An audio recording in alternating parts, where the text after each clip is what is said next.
Përshëndetje të nderuar miq të televizionit Bojnë, mirë se erdhet në emisionin Intervist. Sot në këtë intervistë që do të zhvillohet në kuadër të muajit nëntor, muaj që për të gjithë shqiptarët është i veçantë pasi mbart vlera të mëdha historike, kombëtare dhe kulturore gjithashtu. Sot do të kemi kënaqësinë që të bisedojmë me profesorin e historisë të Shkollës së Mesme 25 Maj INTU, zotin Mark Junçaj, për të folur rreth interesit që kanë të rinjt për historinë shqiptare, veçanërisht për ngjarjet e rëndësishme si ato të 28-29 nëntorit, pra dita e pavarësisë së Shqipërisë. Profesor, faleminderit që pranuat ftesën e televizionit Bojnë këtu për të dhënë intervistë në lidhje me ngjarjen më të rëndësishme pra muajin e nëntorit. Faleminderit shumë për jush për ftesën. Gjithmonë është kënaqësi të jem këtu prezent në studion e TV Bojnë dhe thjesht shpesh e kem bërë gati edhe si një lloj praktike që të jem këtu prezent her mas here lidhur me këto data. Ashtu që shfrytëzoj rastin të përshëndes juve personalisht, udhëheqësen, do thotë drejtuesen e TV Bojnit, që dhe gjithë stafin, sikurse edhe teleshikuesit kudo që ndodhen. Faleminderit. Atëherë fillimisht dua të ju pyes pra ju si profesor i historisë, ku tashmë keni edhe një agjendë goxha të pasur të viteve tuaja, çfarë përfaqëson për ju muaji nëntor dhe veçanërisht datat e nëntorit, pra datat historike, çfarë rëndësie kanë ato për ju? Po, për mua personalisht, besoj që edhe për gjithë shqiptarë që ndihen shqiptar, po për mua personalisht edhe për shkak të profesionit, ndoshta pak edhe më shumë, muaji nëntorit shpesh ndoshta e them, është edhe muaji i shenjtë i shqiptarëve. Pra, thot, për arsye se shumë ngjarje historike na lidhin konkretisht me muajin e nëntorit. Mos harrojmë 28 nëntorin e vitit 1912, që është ndoshta edhe data kyçet, i them kështu konkretisht, data që i bashkojnë gjithë shqiptarit, çka unë shpesh edhe potencoj kështu publikisht, ne jemi një komb shumë interesant, për arsye se e kem kaluar një fazë dhe për ne ka rëndësi kombi, jo religioni. Nëse ne e shohim, domethënë, sidomos popullsitë rreth e shohim se ende kanë këtë problematikën e religionit, çka ne dëshmoj edhe këto situatat e fundit lidhur me Turqi, pra thotë që e pat, kurse ne konkretisht i kem kaluar. Ashtu që mendoj se me të vërtetë ky është muaji ynë, pra thotë, duke u nisur nga kjo e para, si thash, duke u nisur nga kthimi i Skënderbeut me 28 nëntor të vitit 1443, duke u nisur nga ditëlindja, të thotë, e Adem Jasharit, do thotë një ndër herojve tanë shqiptar, po mos harrojmë edhe ditëlindjen e TV Bojnit, e kem konkretisht në këto ditë, kështu që është një muaj i cili ndoshta në një mënyrë nga disa shqiptar i bën ndihen edhe më shqiptar, çka ndoshta e ka ndonjë efekt pozitiv që unë mendoj, kështu që pra po kthehem personalisht, domethënë është një muaj i mbushur, një muaj festet, një muaj i cili na bën krenar ata që jemi. Mirë.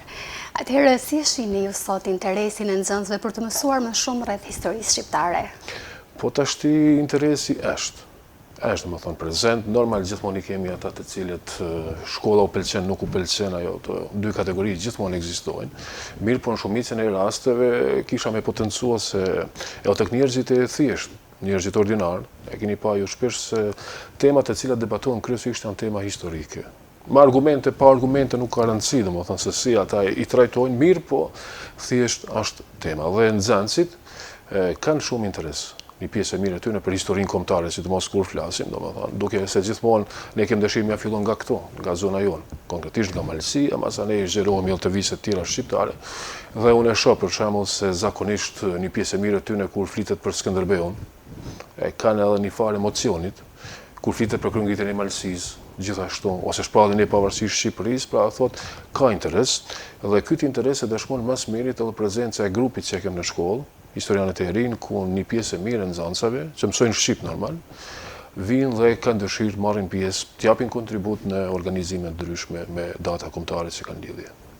Atëherë duke qenë se ju keni përcjellur gjenerat pas gjenerate, si e shihni ju interesin e ndër vite? A ka ndryshuar ndopak? Pra janë të njëjtë që kanë dëshirë të mësojnë rreth historisë shqiptare, apo e ka zbehur pak edhe kjo pjesa e teknologjisë, mund thoja, e cila është futur në jetën e të rinjve?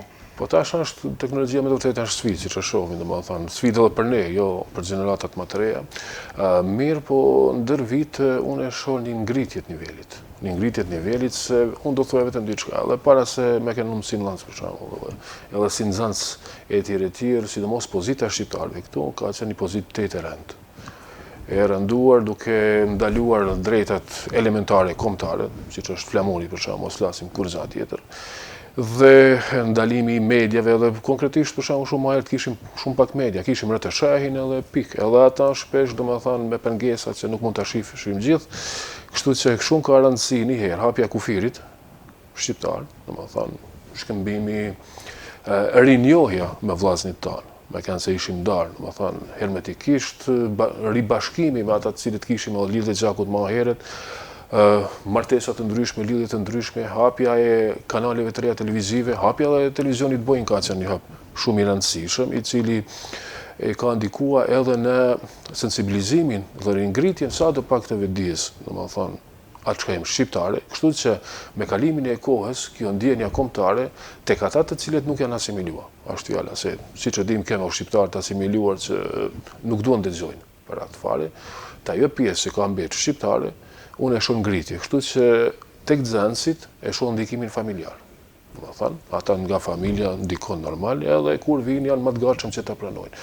Dhe me kalimin e viteve, unë pa marrë parasysh këto sfida të cilat i ka teknologjia, unë e shoh një farë krenariet më të madhe të ta. Se sa diku ndoshta që dikush ashtu u tërpërua që t'i thonë veti shqiptar. Për shkak pozitave politike, ngushticave etj.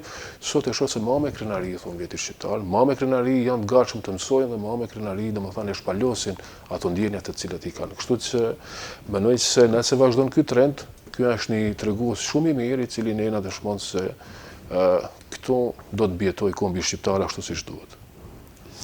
A mendoni se të rinjtë sot kanë njohuri të mjaftueshme për ngjarje të rëndësishme të historisë tonë kombëtare marrë nga lënda e historisë, apo është nevojshme që të shfletoni edhe libra jashtëkollor sigurisht?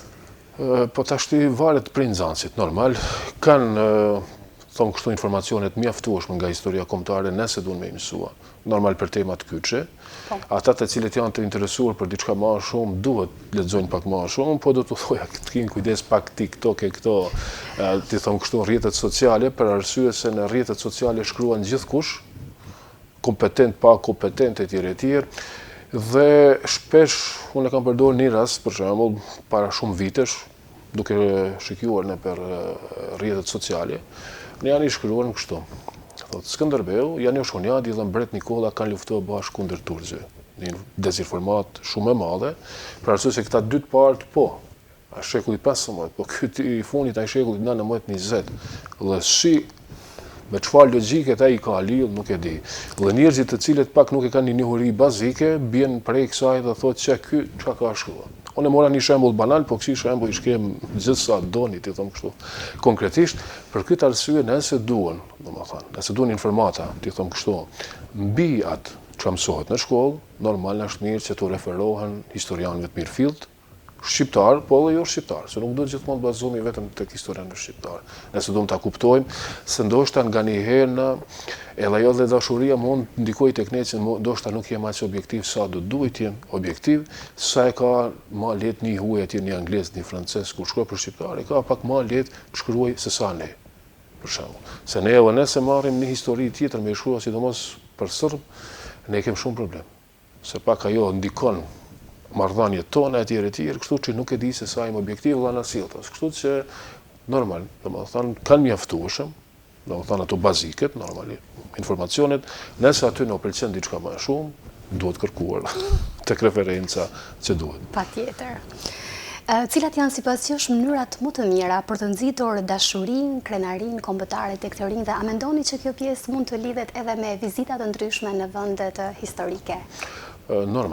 Normal, kjo është ndoshta edhe kryesore, mirë, po pak duhet me vadit, thonë kështu konkretisht edhe historinë e zonës, edhe nëse kanë pas do një familjar që i fije kanë ngritur në çështjen kombëtare, mbase ne i shoh se ajo i prek i fije kur u thuaj, po ti vjen prej familjes për zonë Bacakurtit, apo Dexholulit, apo Smal Martinit, apo dikujt do emrave që janë malsi, thonë kështu, të respektuar shumë, kjo është e para.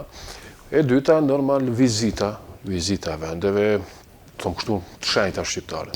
Nuk e shkuar, për shembull, te varri i Skënderbeut, në Lezhë, domethënë ajo është një ndër pikë, kisha më thënë ndoshta si vend pelegrinazhit për shqiptarët, Muzeumi i Krujës, Kalani i Shkodrës, domethënë që na tregon për dëshminë 2500 vjeçare. E kështu me radhë kalan ndryshme që kemi edhe në Lezhë, edhe për qytetet e tjera, qoftë edhe në jug Butrintin mos ta harrojmë, që është me vërtet një fantazi që kanë shtrujtur atje, kështu që ka shumë rëndësi për arsye se nifen edhe ma mirë me pjesëtarë tjerë të kombit, se shqiptarët nuk janë vetëm këtu. Po duhet nife mirë edhe me shqiptarët në zonave tjera. Po, dhe me që jemi tek vizitat atëherë, a organizoni ju aktivitete dhe veprimtari të ngjashme jo vetëm këtu në Maltezi kuptohet, por edhe në Shqipëri pra gjatë vitit shkollor?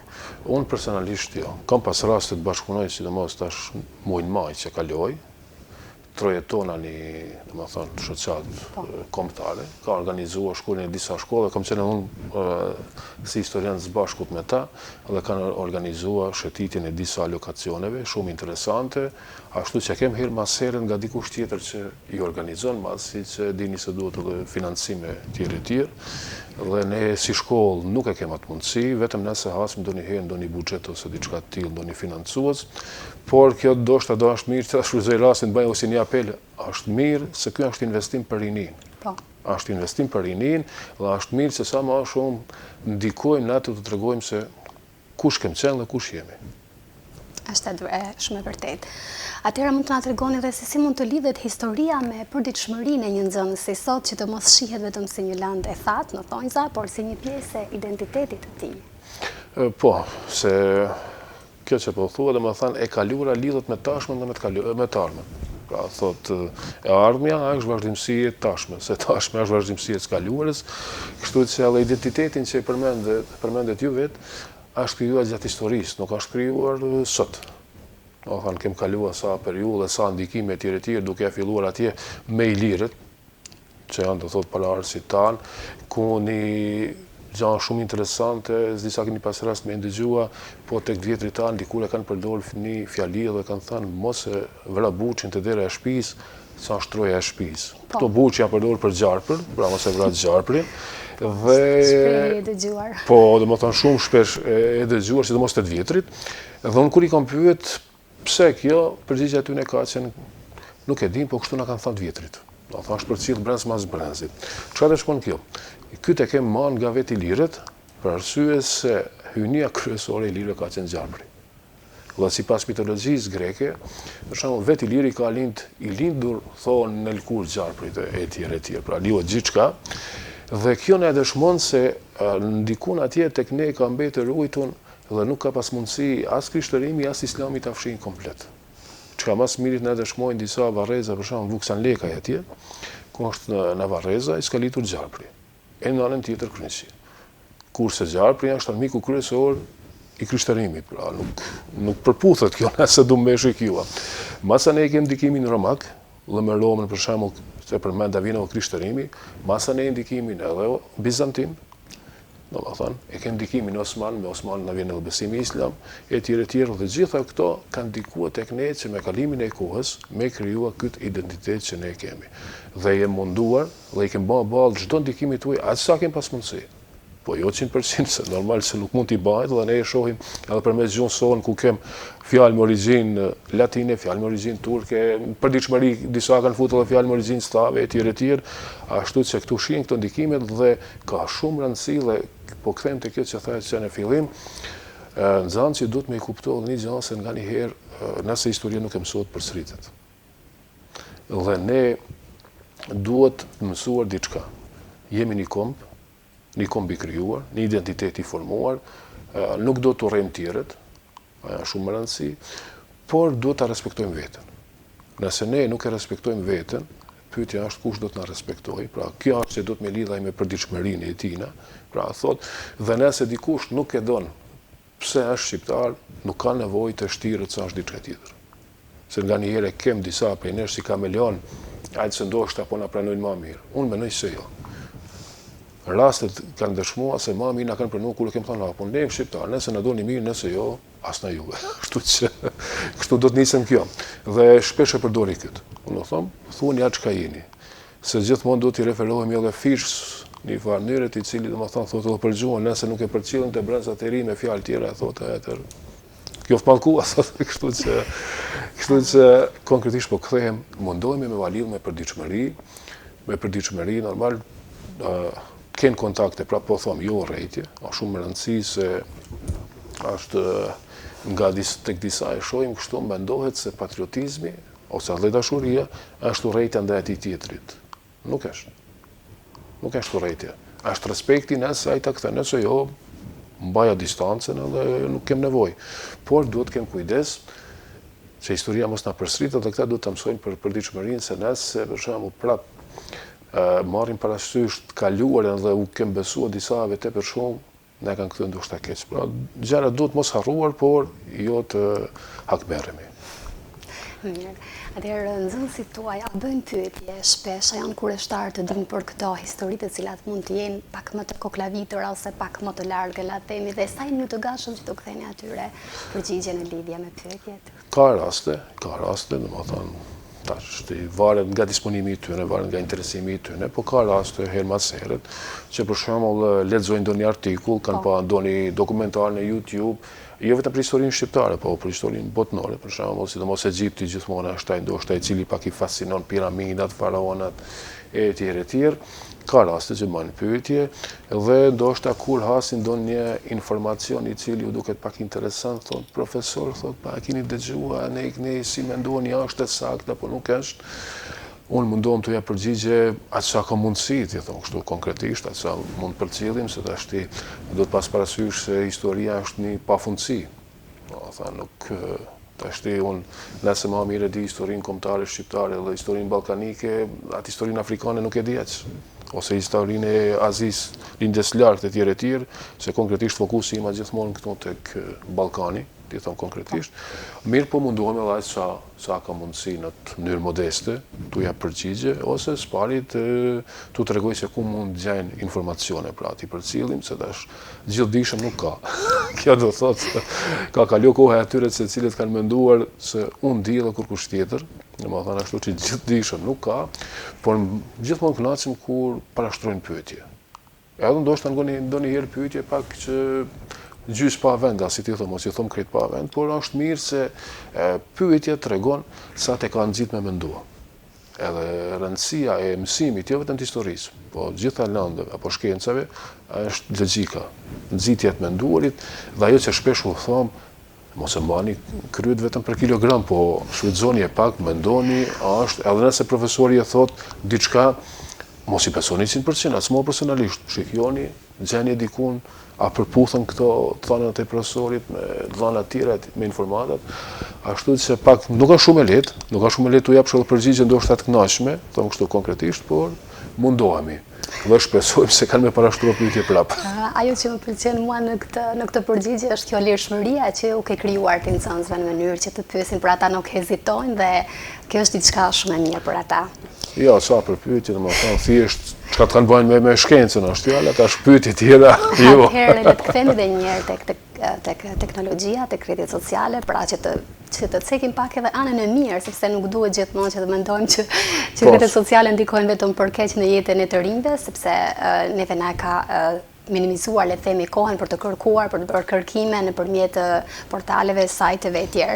A mendoni se teknologjia dhe rrjetet sociale e kanë ndihmuar apo e kanë larguar të rinjt nga njohja me historinë e tyre? Po tashti varet nga ata vetë. Ka tillë domethënë që i ka afruar, ka tillë që i ka larguar, se kur hym e përmend ju vetë domethënë teknologjinë, kur hym teknologji varet se çka kërkojmë. Edhe varet se ku ajo atë në çon. Domethënë janë dy mënyra se mund ta përdorim në anë pozitive, sikurse në anë negative gjithçka ka e tjerë.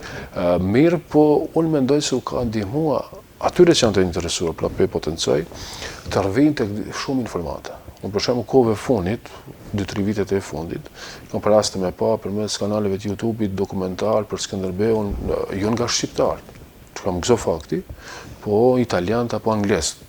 E o tash jo vetëm Skënderbeu në tërësi duke u marrë, po duke marrë me betejat të veçanta, siç është Albulena, e cila tash ti e shoh se duket shumë interesant si numër i vogël i shqiptarëve munden një numër të madh osmanëve të tjerë. Për shembull Albulena ose rrethimet e Krujs apo kthimi i tij, kështu që kanë mundësi dhe e shoh se disa prej tyre edhe e përdorin, siç e thash edhe më herët, ashtu që normal teknologjia është jo teknologjia. Gjithçka në jetë është si shpata me dy teha. Do të thënë e ka atë anën pozitive, e ka edhe atë anën negative, se njeriu prej këtyre dy pikave përbahet.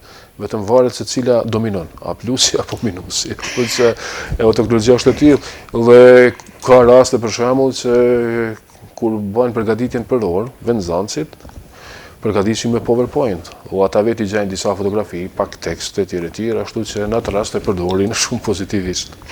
Megjithatë libri fizik nuk del asnjëherë nga moda, duket se jo. Vërtet i jep atë ndjesinë sikur po futesh me emocione dhe po depërton nëpër histori. Ndërsa teknologjia sigurisht ka një qasje më të shpejtë. Po, normal do të thënë pak më ndryshe, por është shumë në rregull. Atëherë mund të na flisni pak edhe për përgatitjet që po bën shkolla juaj me rastin e 28 nëntorit. Çfarë aktivitetesh apo iniciativash keni marrë që ndër pra do të zhvilloni gjatë këtij muajit? Vetëm kem filluar përgatitjet, domethënë që nga muaji i kaluar, kem një grup historianë të rinj, kështu e kem emëruar që nga momenti që punoj aty nga herë, janë shumë vite. Dhe nxënësit veç i kanë fituar detyrat, thonë kështu se kush çka të përgatis. Shkojmë në këtë aspekt, pak pjesë historike, disa punime janë duke i përgatit, disa recitime. Kem edhe nxënëse të cilat i bien edhe pianos, edhe i këndojnë ashtu që edhe pianon do ta kyçim këtë herë, si herëve të kaluara.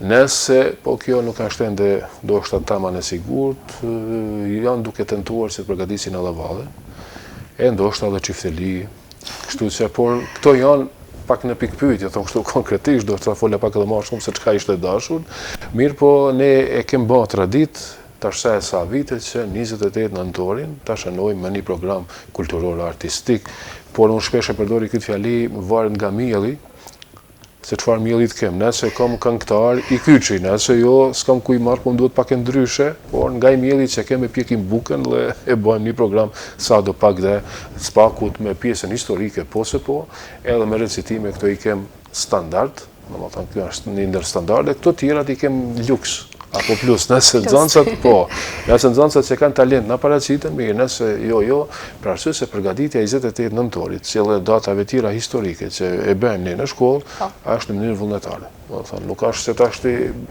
eja që të duhet, por kush ka dëshirë, le të vinë. Dhe kështu është e mënyra vullnetare, do të thënë se vinë dhe ajo më gëzon fakti, kur është vullnetarisht, do të thënë sinqerisht, për arsye se nëse ne një farë mënyrë i detyrojmë, atëherë ndoshta e ka dhe kontraefektin. Ndërsa kur jemi vetë dëshirë, mendoj se ka gjithmonë atë efektin pozitiv, çka prapë po më gëzon ai fakt. Po, të shqirau para pringjërave. Dhe si po zhvillohen këto prova, cilat ore bani prova, sa orë në javë, apo si e keni balancuar mësimin me prova, do thënë? Pak është aty shumë interesant se duhet, por shfrytëzoj rastin të falenderoj edhe kolegët që ku menduan nxënësit mi lirojnë nga ora. Faktikisht tonë e 7 se mundohemi që të bëjmë, thonë këtu në thojza, dam, apo dem, sa ma pak, megjithëse nuk është dem se ka këtë qëllimin tjetër, por një farë demit është për orë tjera për ata që e kanë orë, dhe zakonisht shkojmë një herë, nëse kem nevojë bëjmë o 2 herë në javë, por ato 2 herë në javë i shtojmë ose më shumë para fillimit programit, disa një javë 2, nëse e shohim se kem mbet pak mrapa, nëse e shohim se kem ecë me kohën, dhe gjithçka jem gati një herë në javë. Por kjo është arsye pse ne ja fillojmë edhe qysh herët dhe një muaj më shumë më herët që t'u japim kohë dhe mos të kem nevojë. Por shohim domethënë se si ecin provat dhe nëse provat ecin mirë, nuk kem nevojë por një herë në javë. Shpresoj që gjithçka të shkojë sa më mirë. Të kthehemi edhe një herë tek figurat historike kombëtare. Cila është figura historike shqiptare që ju mendoni se duhet të shërbejë si një shembull frymëzimi për të rinjtë e sotëm? Po, aty shpesh edhe kam potencuar, Gjergj Kastrioti Skënderbeu është figura numër 1. Unë shpesh kam thënë është ylli ynë, domethënë është simboli ynë.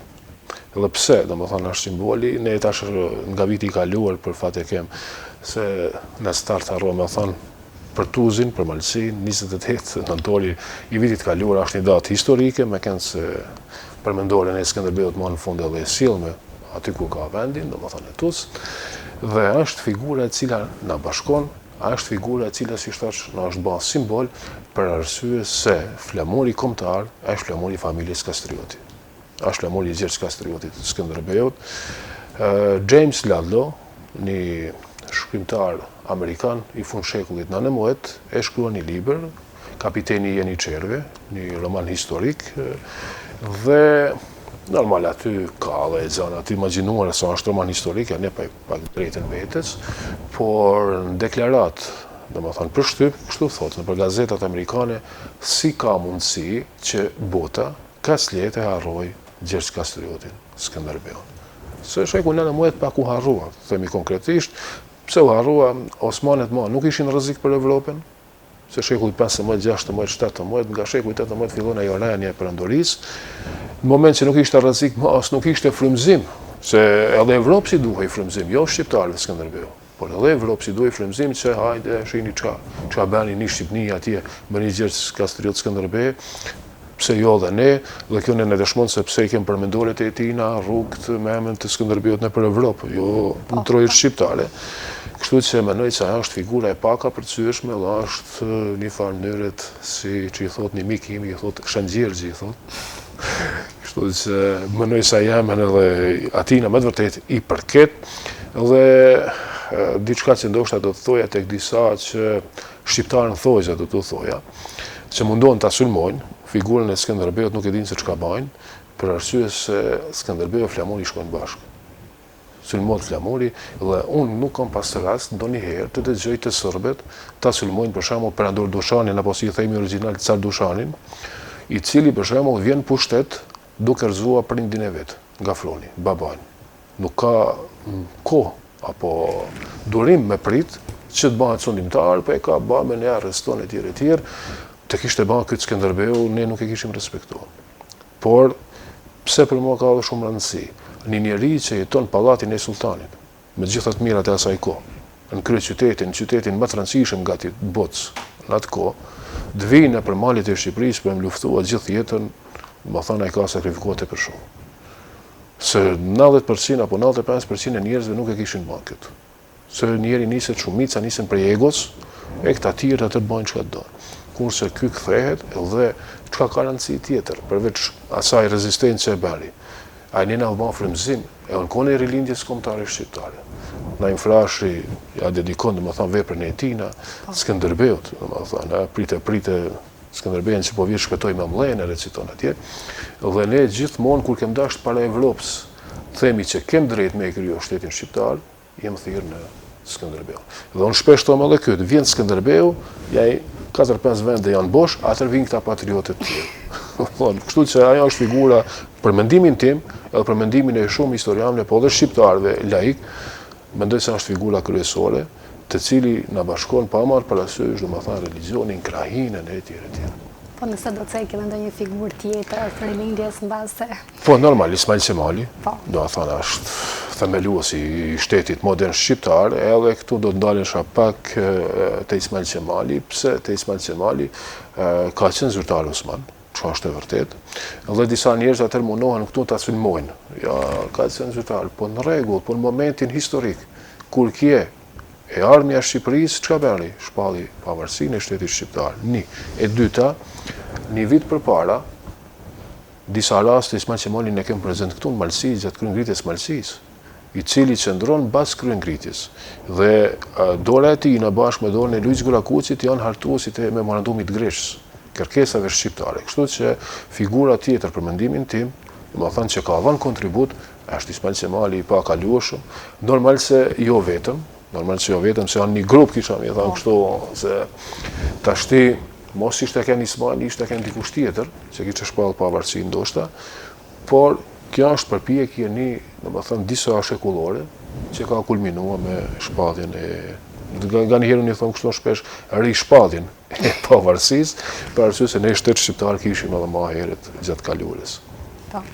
Atëherë dhe për së fundmi, çfarë mesazhi do ju jepni ju të rinjve për rëndësinë e njohjes dhe ruajtjes së historisë son kombëtare, edhe mund të cekni me ndonjë trashëgimi kulturore sigurisht. Po, do të thotë vetëm diçka, para se të jep ndonjë mesazh, do të thoja se kjo zonë, tash pe lam zonën kombëtare, hapësirën gjithë shqiptare, ka pas figura të rëndësishme, po ka edhe gjumë nga lashësia. Një shembull, në Tus është gjetë vegla, apo armë, apo dikush hala nuk din se si ta definoj, me vjetër metalike në gjithë territorin e soqën të Malit Zi. Një spat bakrit para masë një shekullit. e cila ka qenë dëmtuar dhe i pari që përshkruan është një Austriak, një Theodoripen për shembull, që nena dëshmon që s'paktit nga koha e Bakrit e kënena kjo zonë ka qenë e banuar. Masanej këto mbetje tjera të cilat do të ishte mirë pak edhe t'i rregullojmë dhe t'i bëjmë u atrakcion turistik në ditor, pse jo? E kem kalane i Samoborit ne i ka kufiri me shkua, një kala i lire, në të cilin vitin 2016 janë bënë dhe gërmime arkeologjike së fundit, ku janë gjetë monedat lashta nga viti 225 para erës së re. Monedat e Shkodrës për shembull, monedat e Durrësit, monedat e Korintit, pra edhe ne dëshmon se ai vendbanim ka qenë shumë i rëndësishëm, ku janë gjetë një numër i madh i pjesëve ceramike, ku unë personalisht kam pas rast me i pa me sy mbi tokë. Do thonë dhe devon thonë kishte shumë mbi tokë, dhe pra thot me një rrëthim fantastik të moreve me ato pjesë që kanë mbet, dhe e dim sa është kështjell i lire. Nuk ja dim emrin original, se emri Samobor është emën slav, jemi sinqert. Pra, si e ka pas emrin kohën i lire, nuk e dim, po për shembull e është një. Gjuteza e Dinosh, do thonë është një mbetje, kohës i lire gjithashtu, ku unë kam pas rast tek njëri person që jeton aty krejt afër pranë gjutezës, me pa monedhën e shekullit 3 të erës së re. Do ta monedhë romake, kishte gjetaj dhe ne tregoj disa që ishim së bashkët me ta deri në gjutezë. Dhe kjo gjutezë, do thënë gjithashtu është e vjetër, është e kohës vjetër, si shta që kohës i lire, e banuar edhe në kohën romake, pra dhe thot, dhe vetëm diçka të kem parasysh, cemi aty, më tha lumi Embel dhe gjithmonë qytetrimet kanë lindë pranë lumit Embel. Po, ishte vërtet. Aty afër ekziston një shpellë e cila mund të ketë qenë e banuar në kohë të Gurit, Nogatica i thonë banorët aty, dhe por nuk e di se nuk janë gjetë hala dëshmi, do shta do duaj pak banë disa gërmime, do më thonë profesionale, mos t'i bajnë dikush që vetëm mund bajnë dam, se nga njëherë njëri edhe nga qëllimi i mirë mund bajnë dam, ke mujësilsin që fillon Dinosh, gjithashtu nga cemi, që ka shku në Dukel, fatkeqësisht shumë i ngatruar, kem këto janë zonat i lire, këto janë domethënë histori i lire komplet, kem tumar të shumta, tumat janë varrezat i lire, shembull janë ato sidomos në Planica atje mbi Dinosh janë shumë të mëdha monumentale, por janë devastuara dhe ka gjithkund në përmalësi, kryesisht janë të Gurit, domethënë të cilat masanena se duam prap manena, kem domethënë gjumë të kishave të vjetra, që dëshmon domethënë edhe ardhen e krishtërimit, qoftë në Ploç. Sipas arkeologëve shqiptar mendohet se është e njëjtë me atë kishën në Hotanej Kufinit, dhe ajo hotit llogaritet paleokristiane për shembull, pra do thotë shekullit 4-6 ose 5-6 dikun aty, edhe kjo këtu, Masanej Shënhillit, Masanej edhe një ndër rrugë kryesore që ka shkua nga Nikshi që i vazhdon për Shkodër, pak a shumë kjo rruga këto që e kemë sot, ku i kem Gurt Miljar, atë kanë shërbyer si tabela, pra kem kështu mbetje tash mos t'i nisi gjitha me numëro, gjitha periudhave kohore. Mo më vjen keq pak kalaja e Shqipshaniku që ne dëshmon edhe periudhën osmane që është dëmtuar komplet, do të duhet një restaurim profesional me ju bë, edhe me kthyer në atrakcion turistik, pse jo, siç thashë më herët këtu me kthyer. Kështu që domethënë kem mbetje, kem edhe figura me të cilat ne krenohemi edhe krenohet edhe kombi, për shembull Çunmulin e kem një ndër figurat. Kem Bacakurtin, këta dy figura janë sidomos të rëndësishme gjatë lidhjes shqiptare të Prizrenit dhe janë përfaqësues, domethënë të Hotit, Llotgruc në kuvendin e lidhjes. Masanej Dexhelulin e kem ndër figurat më të pakapërcyeshme këtu në zonave. Kështu që kem domethënë sa i takon identitetit tonë dhe pse Dexhelulin gjithmonë e lidhi me 6 prillin dhe ngritjen e flamurit Skënderbeut në Deçiq, domethënë një vit e gjysëm, t'ju them kështu më, para vloret, çka është një rëndësi shumë e madhe historike, ashtu që trit tanë duan të jenë krenare edhe për këtë zonë, jo vetëm për këto figura, por edhe për prindët e tyre, gjyshat e tyre, të cilët kanë jetuar brenda një shtetit, i cili ka shkel për një kohë gjatë gjitha drejtat, për shembull deri mbas luftës së dytë botërore ka qenë ndaluar mësimi në gjuhën shqipe, çka kjo ne dëshmon se ka qenë një politik për shkombëtarizim shqiptarëve këtu. Dhe kush ka merit? Ka merit gjyshat, babat e nanat, gjyshet e kësaj rini që janë sot, nëse këta flasin shqip. Dhe këta e kanë edhe një borxh, domethënë ndaj të të parëve tyne, nëse ata kanë bërë shqiptarë në këto periudat shtira, sot a shumë letë. Shqipërinë e kemë qilën vetëm ato procedurat, dhe më thonë kufitare, e kemë shumë qilën, kanalit televizive kemë sa domë, inteligencë artificiale, teknologjia na mundëson gjuhën shqipe me lexuar gjithsa domë, e kemë shumë letë, dhe tash po kthejmë tek mesazhi im ishte kryesor ky se dy shtylla janë kryesore për kombin. Është gjuha, që unë i thomë shpesh shpirti i kombit, edhe është historia që është kujtesa ose memoria e kombit. Dhe pa këto dyja një komb nuk ekziston dhe mesazhi im është të ndrojnë dhe të jenë krenar për të partë e tyre të parit dhe këtë mund të mësojnë vetëm përmes historisë dhe të vazhdojnë të jenë shqiptarë. Atëherë në ston do të zgjasja ende emisionin, sigurisht që do të gjenim tema shumë të mira për të folur rreth historisë, sidomos kjo pjesa e fundit që ju ceket edhe pjesën arkeologjike, pra të mbetjeve të historisë, ku besoj se janë shumë të rëndësishme që të kushtohet një vëmendje në mënyrë që të rinjtë të njihen akoma më shumë me pasuritë e tyre të vendit, por minutazhi toni erdhi i fundit dhe unë të falenderoj shumë që ishe pjesë e kësaj interviste. Faleminderit, ishte kënaqësi të jemi këtu prezent dhe zhvillojmë këtë intervistë, ashtu që falenderoj një herë për ftesën dhe uroj gjithë të mira dhe urime o ditëlindjen që po vjen TV Bojinit. Faleminderit shumë. Shikues të nderuar, faleminderit edhe ju që na ndoqët në emisionin ton intervistë, së bashku ritakohemi në intervistat e radhës.